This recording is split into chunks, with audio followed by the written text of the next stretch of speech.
Hello everyone, आज हम start करेंगे लॉज ऑफ रिफ्लेक्शन। हम अपनी पिछली वीडियो में डिस्कस कर चुके थे कि लॉ ऑफ रिफ्लेक्शन को हम पढ़ते क्यों हैं, क्यों ज़रूरी है। अगर आप वो जानना चाहते हैं तो आप मेरी पुरानी वाली वीडियो यानी कि इससे पहले वाली वीडियो में आप जाकर देख सकते हैं। यहाँ पे हम डिस्कस करेंगे लॉज ऑफ रिफ्लेक्शन क्या है। तो हम अपना स्टार्ट करते हैं। फर्स्ट लॉ ऑफ रिफ्लेक्शन क्या है। फर्स्ट लॉ ऑफ रिफ्लेक्शन हमारा द इंसिडेंट रे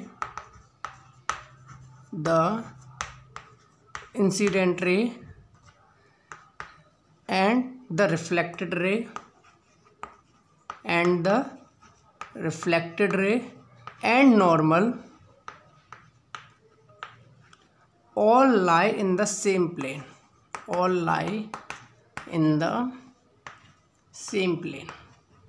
ये हमारा फर्स्ट लॉ कि incident ray, reflected ray and the normal all lie in the same plane. ठीक है, अब इसका मतलब क्या है। इसका मतलब हम समझने की कोशिश करते हैं कि ये क्या कहना चाहता है।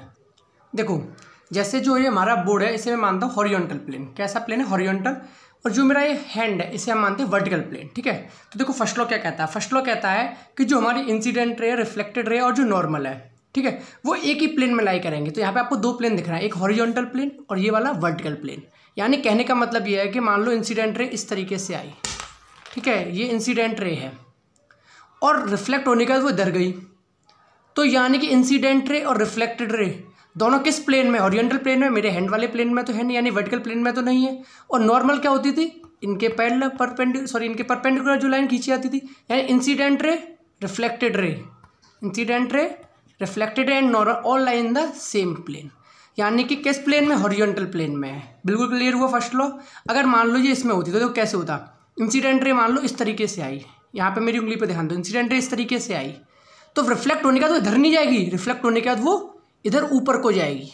और नॉर्मल भी इधर ही मेरे हाथ पे खींची जाएगी। यानी कि अगर इंसिडेंट रे मेरे हाथ पे आती है, यानी कि जिसे कि मैंने अपना वर्टिकल प्लेन माना है, तो हम क्या कहेंगे? Incident ray, reflected ray and normal all lie in the same plane. यानी कि सेम प्लेन कौन सा है? Vertical plane. फिलहाल incident ray, reflected ray and normal all lie in the same plane किस प्लेन में? हॉरिजॉन्टल प्लेन में।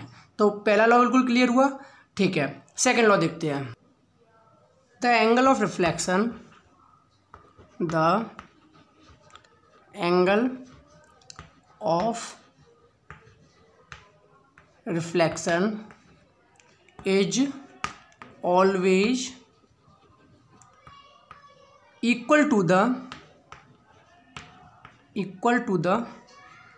angle of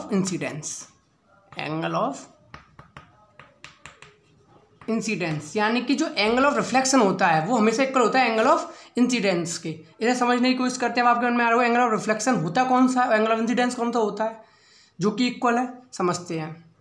देखो, ये एक हमारा प्लेन मिरर है। ये मैंने पिछली वीडियो में आपको बताया था प्लेन मिरर ऐसा होता है। ठीक है, अब एक रे इस तरफ आई, इंसिडेंट रे। ये क्या है? हमारी इंसिडेंट रे। बिल्कुल क्लियर है। अब मुझे एक बात बताओ, रिफ्लेक्शन में क्या होता था? जो रे आती थी किसी ऑब्जेक्ट से, चाहे वो मिरर हो या कोई भी ऑब्जेक्ट हो, टकरा कर वापस जाती थी। लेकिन हमें अब तक ये नहीं पता था कि टकरा कर वापस कहाँ जाएगी। तो पहले हम समझते हैं एंगल ऑफ इंसिडेंस क्या है। देखो, इंसिडेंट रे इस पॉइंट पे आई, इसे हम क्या बोलते थे? Point of incidence. क्या बोलते थे? Point of incidence. ठीक है, अब देखो नॉर्मल का मतलब क्या होता था? पॉइंट ऑफ इंसिडेंस से मिरर के जो परपेंडिकुलर लाइन खींची जाती थी वो नॉर्मल होती थी। तो मिरर हमारा ये है, पॉइंट ऑफ इंसिडेंस से अगर हम नॉर्मल खींचेंगे तो कहाँ जाएगी? वो नॉर्मल हमारी होगी ये। बिल्कुल क्लियर है। तो जो इंसिडेंट रे और नॉर्मल के बीच में एंगल बनता है उसे हम कहते हैं एंगल ऑफ इंसिडेंस। क्लियर हुआ। यानी कि ये हुआ हमारा आई से डिनोट करते हैं एंगल ऑफ इंसिडेंस को।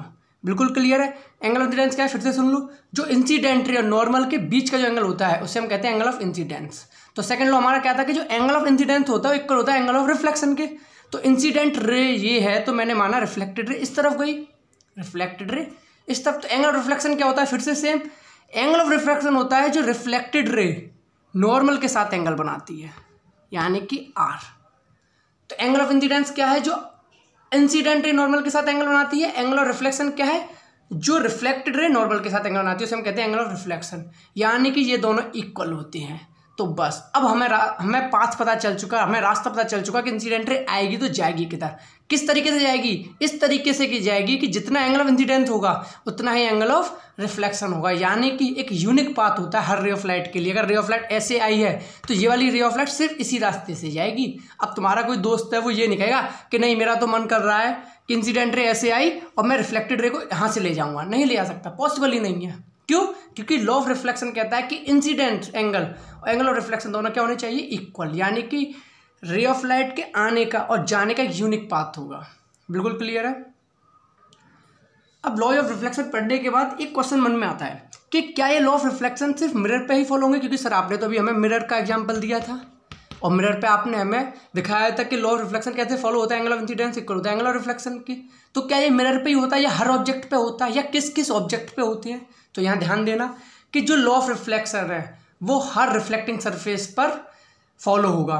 क्लियर है? वो कैसा भी सरफेस हो, चाहे स्मूथ हो, चाहे रेगुलर हो, चाहे मिरर हो, चाहे कोई भी ऑब्जेक्ट हो, लॉ ऑफ रिफ्लेक्शन हमारा हर जगह फॉलो होगा। क्लियर है? तो नोट डाल के इस बात को लिख लेना, नोट डाल के लिखो कि this law of reflection, this law of reflection, this law of reflection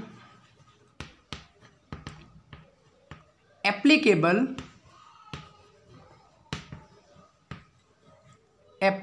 to all type of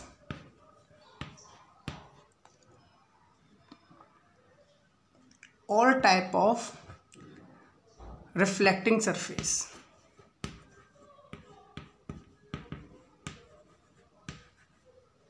all type of reflecting surface। Clear हुआ कि जो ये लॉ ऑफ रिफ्लेक्शन है वो हर टाइप के रिफ्लेक्टिंग सरफेस पे एप्लीकेबल है। यानी कि चाहे वो स्मूथ हो, चाहे रेगुलर हो, चाहे कुछ भी हो, कोई भी सरफेस हो, लॉ ऑफ रिफ्लेक्शन हर जगह एप्लीकेबल होता है। देखो लॉ ऑफ रिफ्लेक्शन आपने पढ़ लिया, ठीक है, और आपने ये भी समझ लिया कि जो लॉ ऑफ रिफ्लेक्शन है वो एप्लीकेबल किस किस सरफेस पे, यानी कि सारे रिफ्लेक्टिंग सरफेस पे वो एप्लीकेबल। अब मेरा एक क्वेश्चन है, ध्यान से देखना। ये एक मिरर बनाया मैंने, ठीक है, ये एक मिरर बनाया, एक रे ऑफ लाइट इस पे आती है, ठीक है, एक रे ऑफ लाइट इस पे इस तरीके से आती है। अब इसके जाने का रास्ता क्या होगा? आपने पढ़ा होगा कि when a ray of light incident normally on reflecting surface then it goes back along the same path, यानी कि वो सेम पाथ से बैक हो जाती है। लेकिन अब मेरा क्वेश्चन यही है कि ऐसा क्यों होता है कि अगर वो रिफ्लेक्टिंग सरफेस के पैरेलल आती है तो वापस वो इसी रास्ते से चली जाती है? आई थिंक ये आपको पता होगा, लेकिन क्यों? देखो अब इसका जवाब सुनो। ये कौन सी रे है? Incident ray. बिल्कुल क्लियर है। अब हमें हर रे के आने का और जाने का रास्ता पता चल चुका है। किसने बताया? लॉ ऑफ रिफ्लेक्शन ने बताया। इंसिडेंट रे अगर ये है तो अगर मैं यहाँ पे पॉइंट ऑफ इंसिडेंस देखूँ तो कहाँ होगा? पॉइंट ऑफ इंसिडेंस ये होगा। बिल्कुल क्लियर है। पॉइंट ऑफ इंसिडेंस क्या होगा? ये वाला होगा। और हमने पढ़ा हुआ है कि पॉइंट ऑफ इंसिडेंस से मिरर की जो परपेंडिकुलर लाइन खींची जाती है वो नॉर्मल होती है तो खींचते हैं, तो यानी कि नॉर्मल इस इंसिडेंट रे पर ही आएगी। बिल्कुल क्लियर है। यानी नॉर्मल और इंसिडेंट रे दोनों ही सेम है। तो अगर हम एंगल ऑफ इंसिडेंस पता करने की कोशिश करें तो कितना होगा? एंगल ऑफ इंसिडेंस होगा 0 डिग्री। क्यों?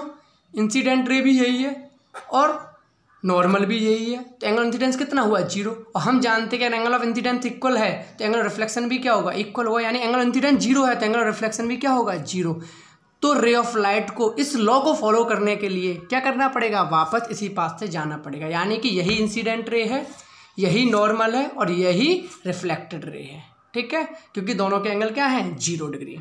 क्लियर हुआ कि जब भी रे ऑफ लाइट किसी भी सरफेस के परपेंडिकुलर आती है तो वो वापस उसी पास से क्यों चली आती है। क्लियर है। अब हम आगे डिस्कस करेंगे प्लेन मिरर के बारे में।